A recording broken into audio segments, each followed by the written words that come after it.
Seja o Senhor.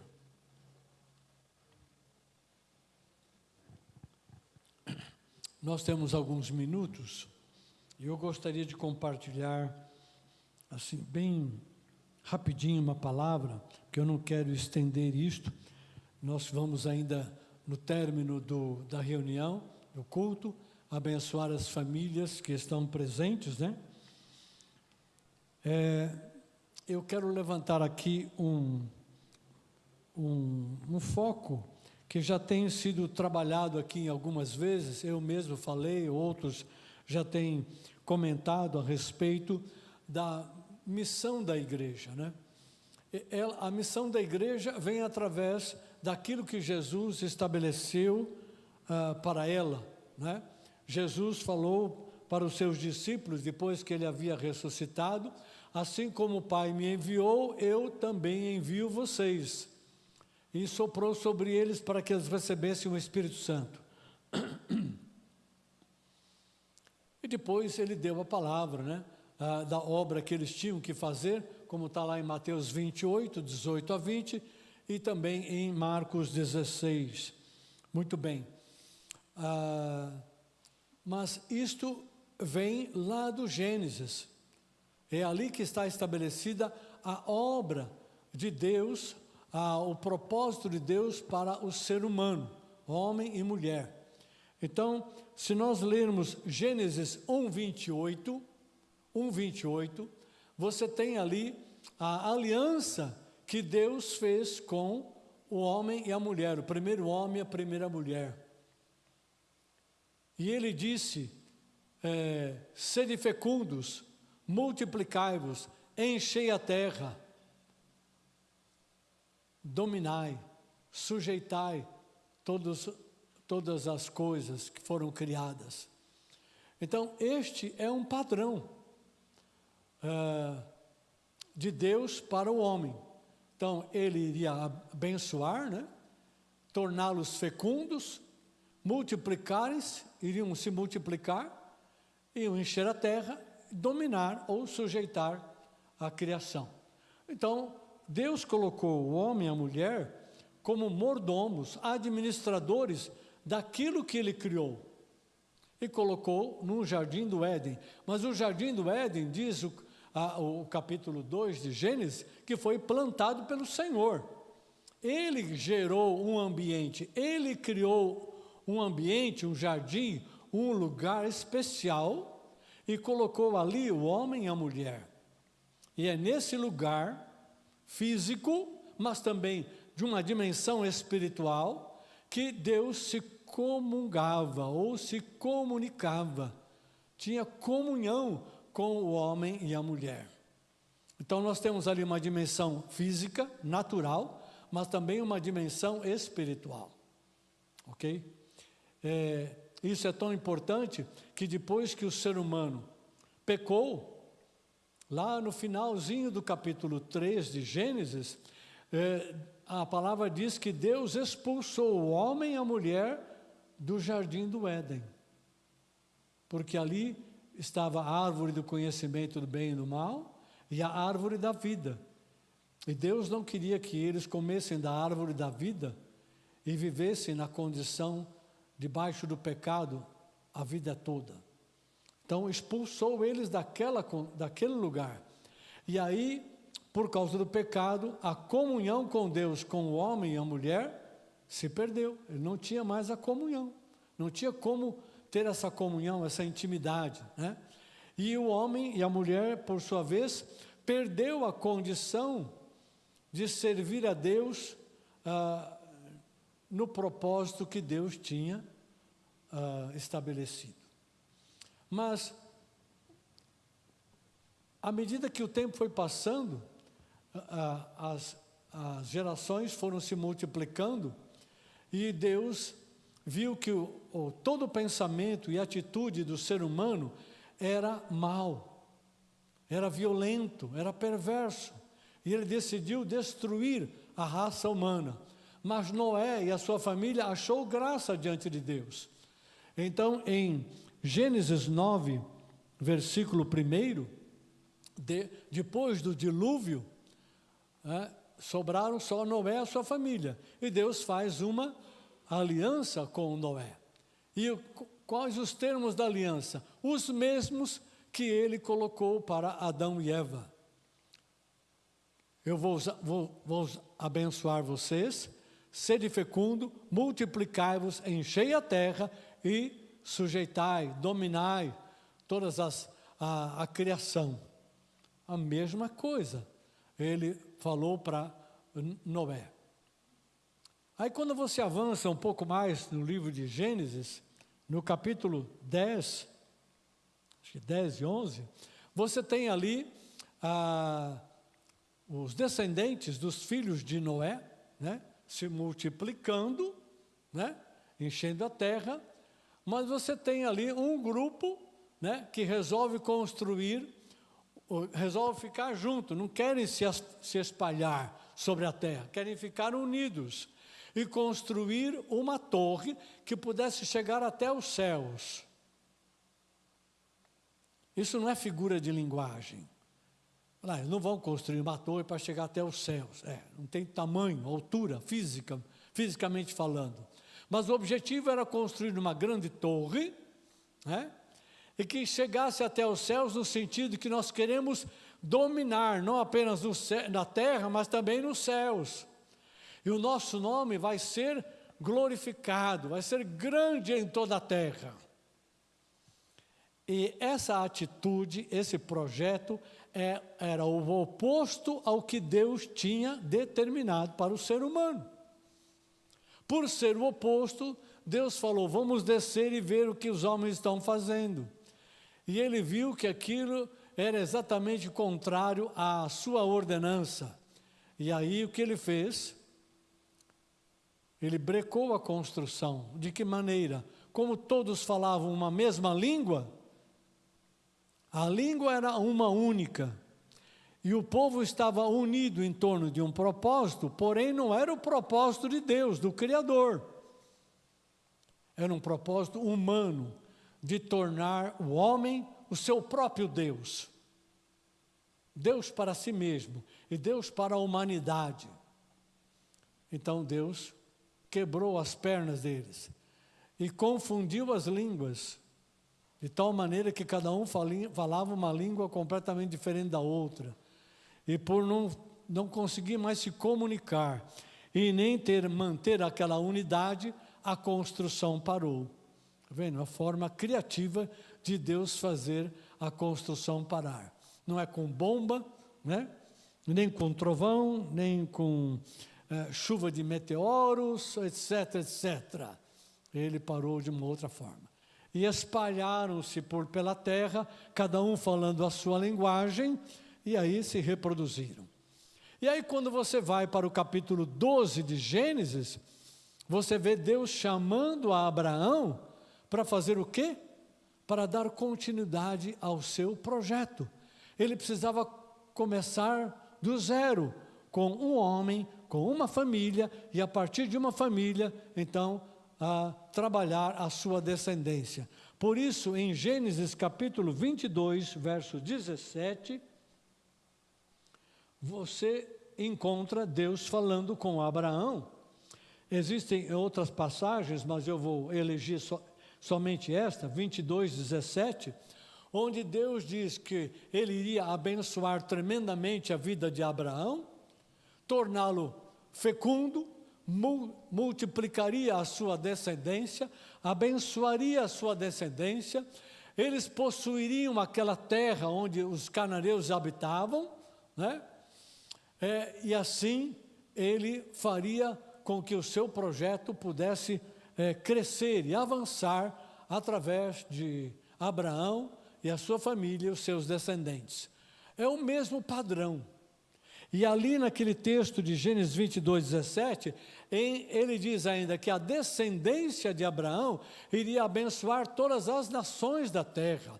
E eles iam possuir a cidade dos seus inimigos, ou seja, a descendência de Abraão iria governar sobre os seus inimigos.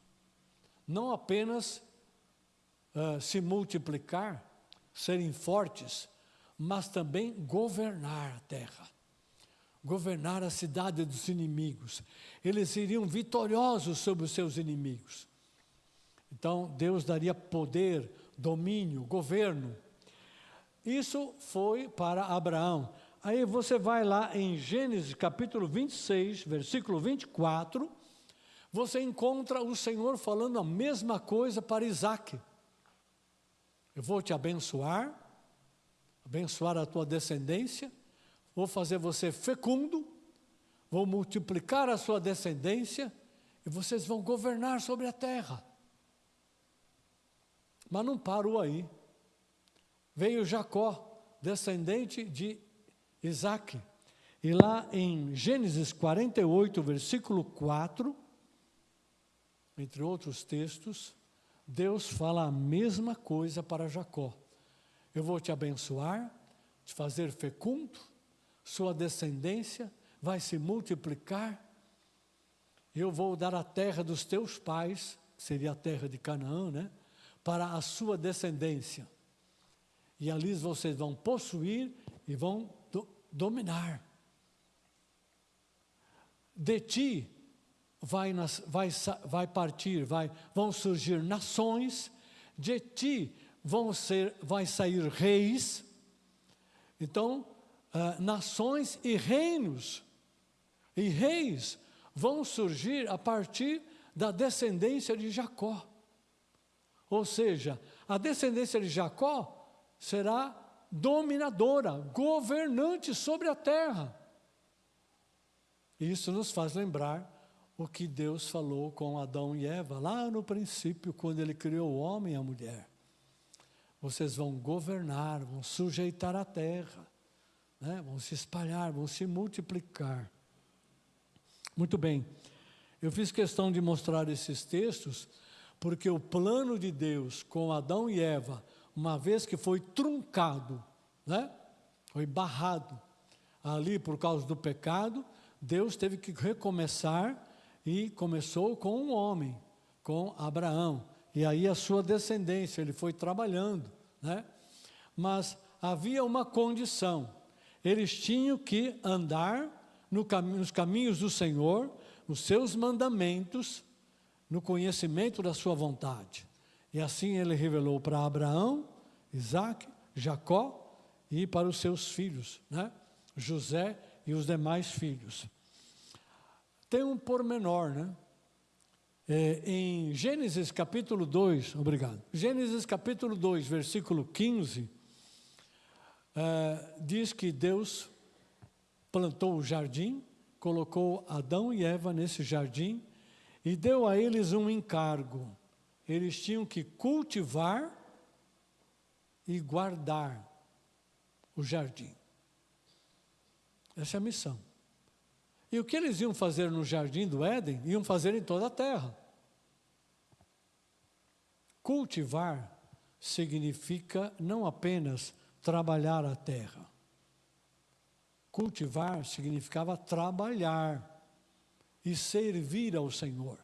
Então, a missão de Adão e Eva na terra era cultivar o solo, né?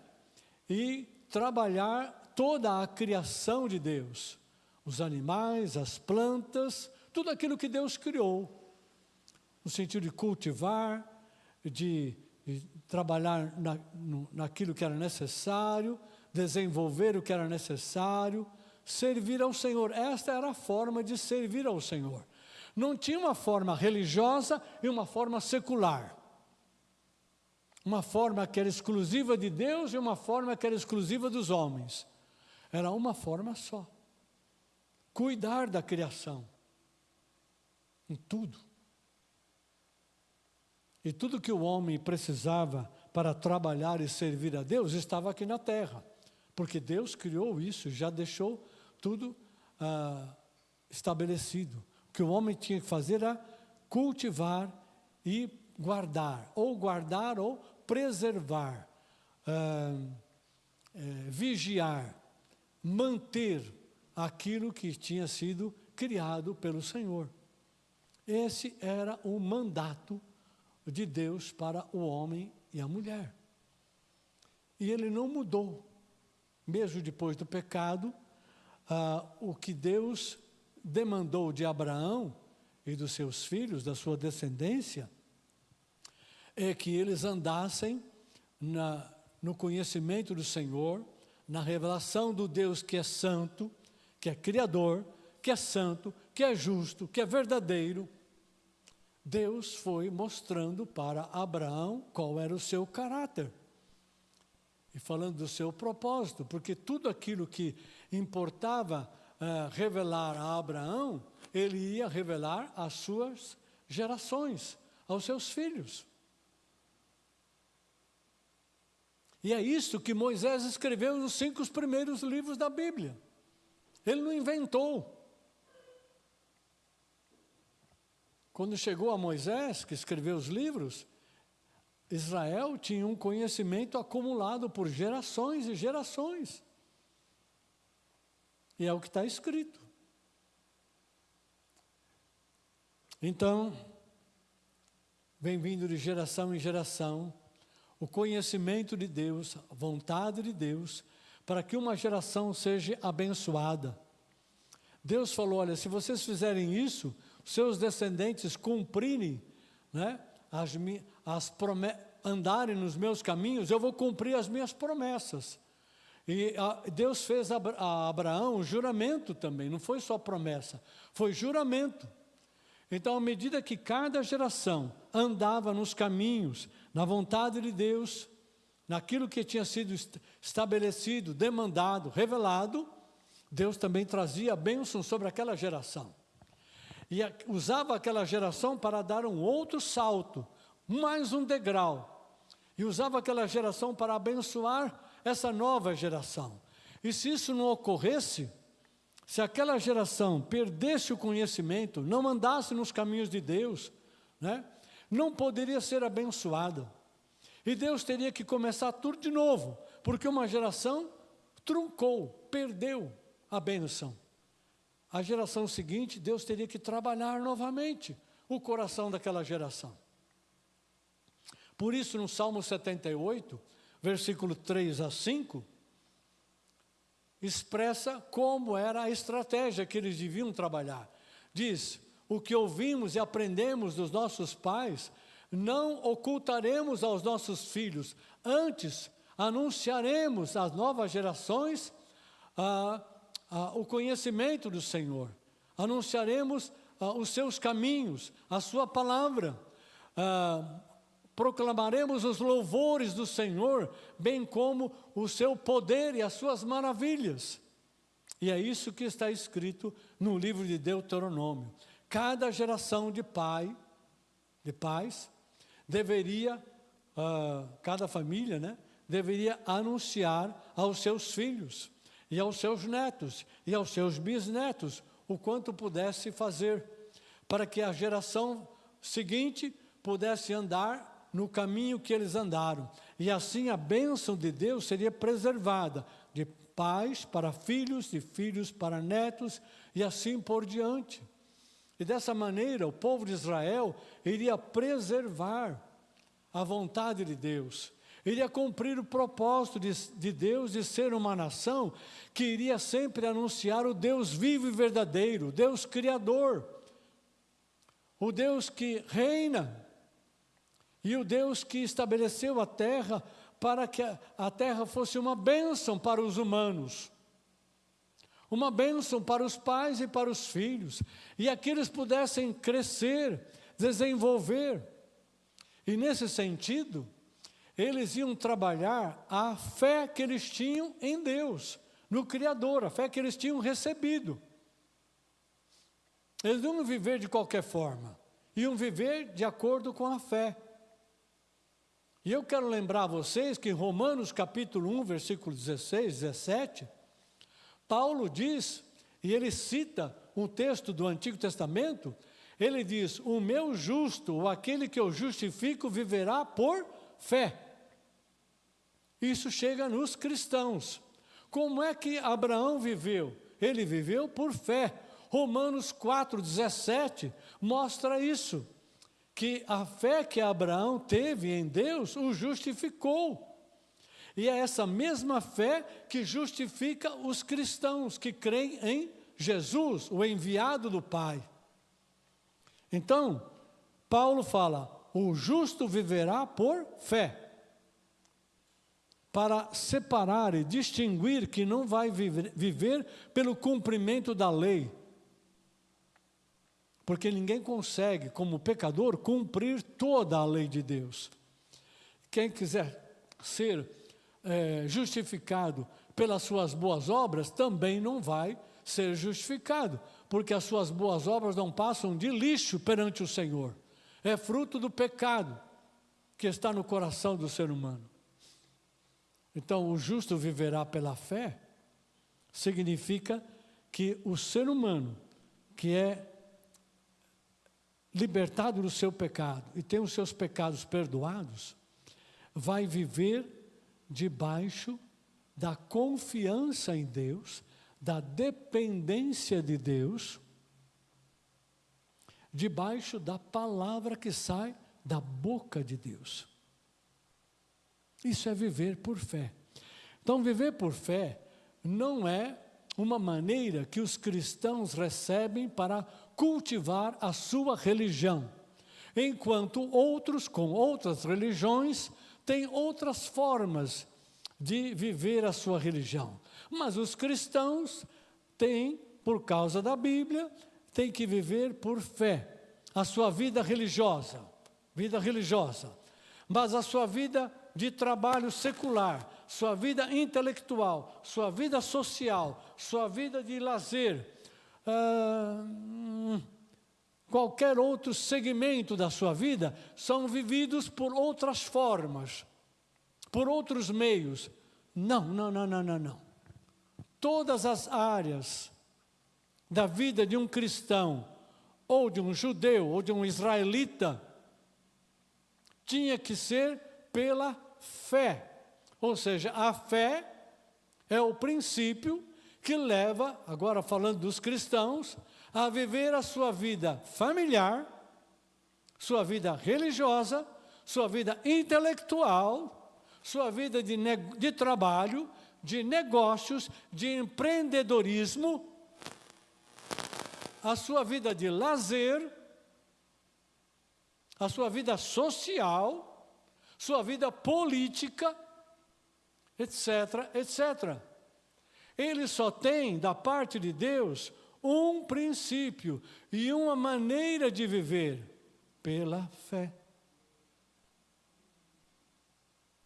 Não é apenas a religião, não é apenas as coisas espirituais, leitura da Bíblia, oração, estudo bíblico, etc., as coisas que eu faço em relação à igreja, mas segunda-feira, quando eu vou para o meu trabalho, até sexta ou sábado, e todas as coisas que eu faço no mundo, eu vivo por outros princípios, outros meios, segundo o mundo.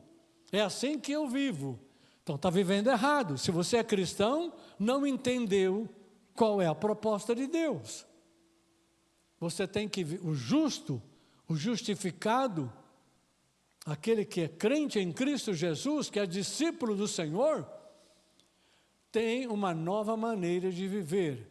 É viver pela fé. Confiança em Deus, dependência de Deus, dependência da palavra de Deus.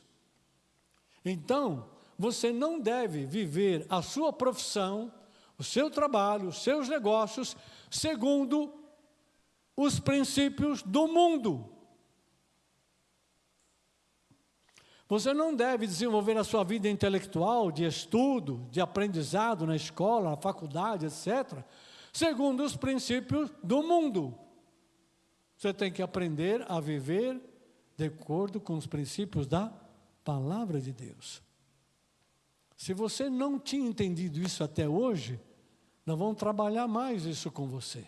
Se você já tinha entendido, esse é o seu trabalho interior. Você tem que preservar o seu coração, a sua alma, a sua vida, para manter a fé bem viva dentro de você.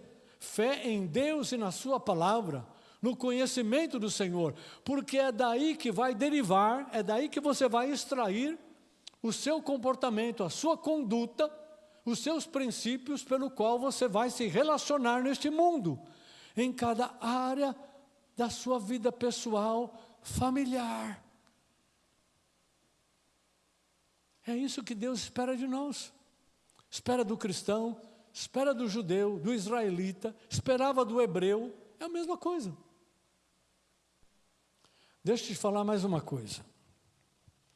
Eu não sei o seu relógio, mas o meu, quando eu falo aqui, ele gira mais rápido. Olha, já está chegando quase o meio-dia. Eu preciso tirar o relógio, quem sabe ele... né? Mas enfim, mas eu vou terminar com essa palavrinha aqui. Os demais eu continuo depois, não tem problema. Eu vou chegar onde eu quero chegar. Fé é um dom de Deus, nós já ouvimos isso, né? Fé e graça é dom de Deus para a gente alcançar a salvação, mas não somente para viver a vida cristã. Fé não é um dom ou uma virtude que caminha sozinha, solitária. Fé está associada ao conhecimento de Deus. Conhecimento de Deus tem que estar junto com a fé. Junto com o conhecimento, vem também a sabedoria de Deus, que aplica o conhecimento, que te mostra como aplicar, como gerar esse conhecimento na vida prática diária. Fé também está associada a uma atitude muito importante que sustenta o conhecimento e a sabedoria, é a perseverança. Perseverança. É a disposição de permanecer firme naquilo que Deus nos dá e nos mostra como andar, como viver. Não é teimosia.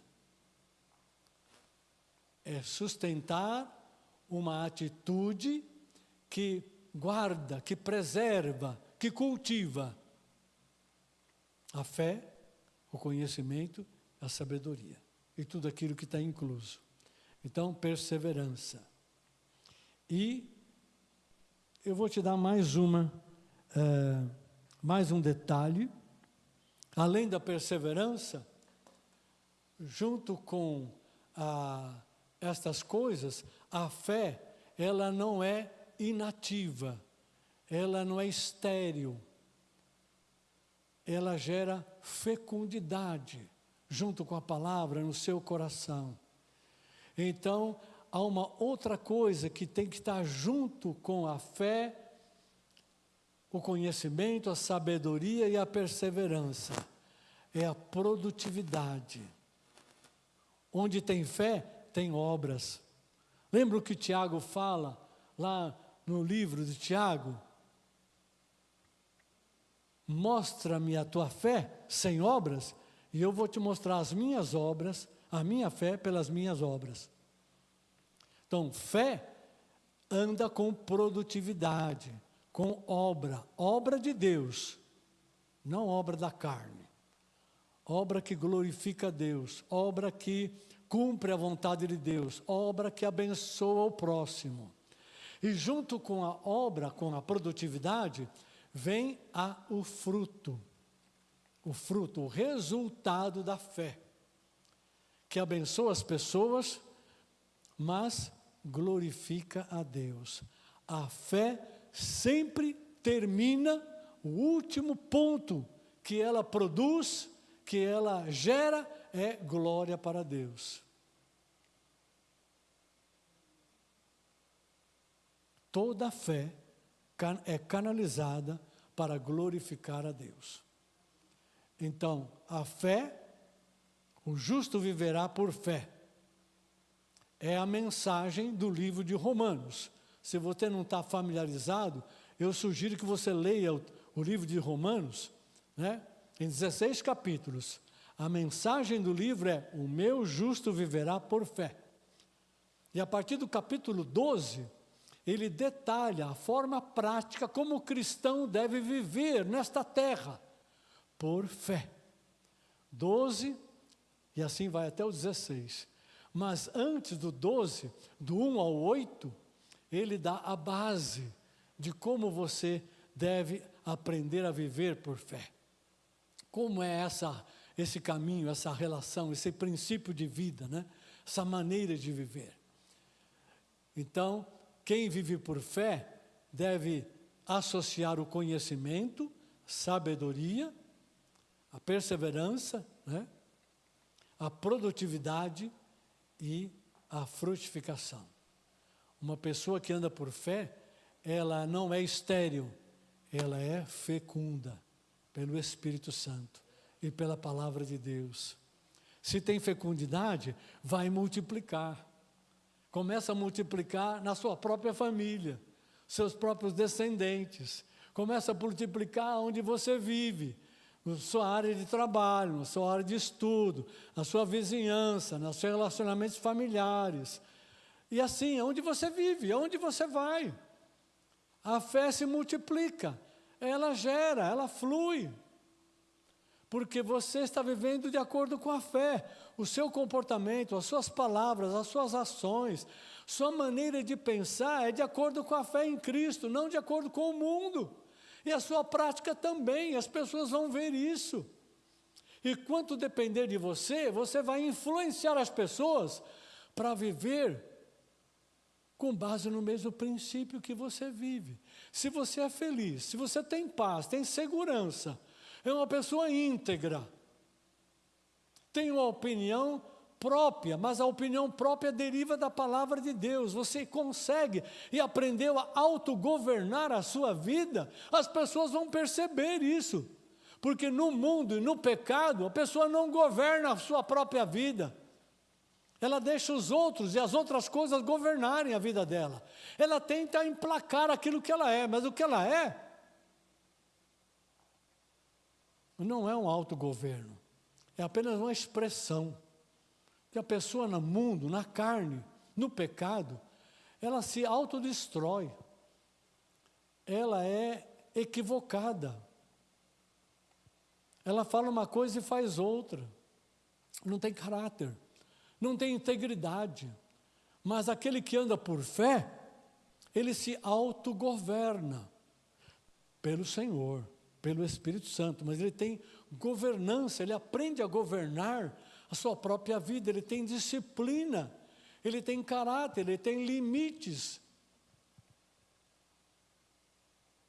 Ele está aprendendo na palavra como é viver como um homem ou uma mulher de Deus, um esposo ou uma esposa, um pai ou uma mãe, ou um filho ou uma filha. Tudo isso vem pela fé, pelo conhecimento, pela sabedoria, pela perseverança, pela comunhão com o Espírito Santo.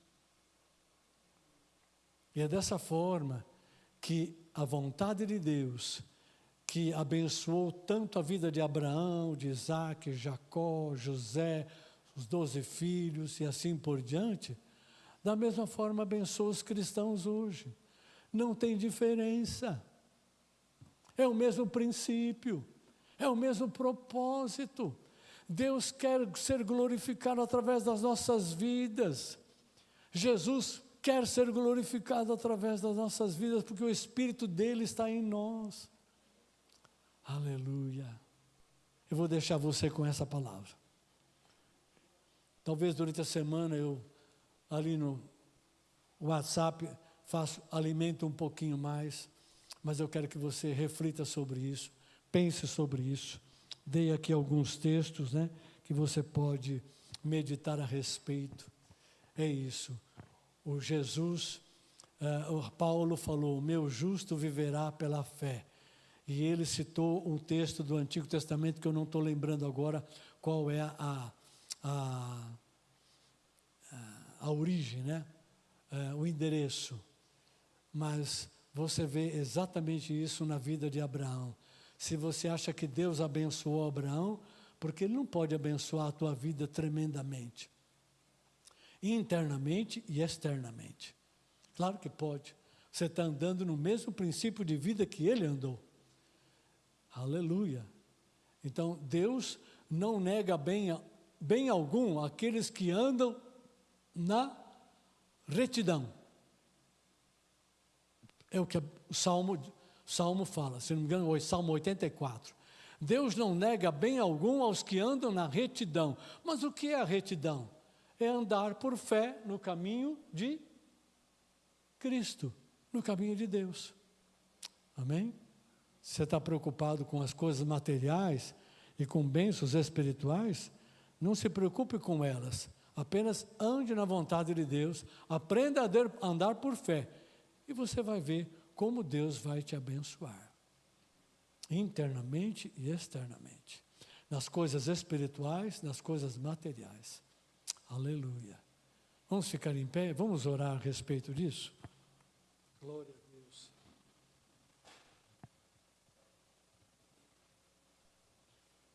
Bem, glória a Deus.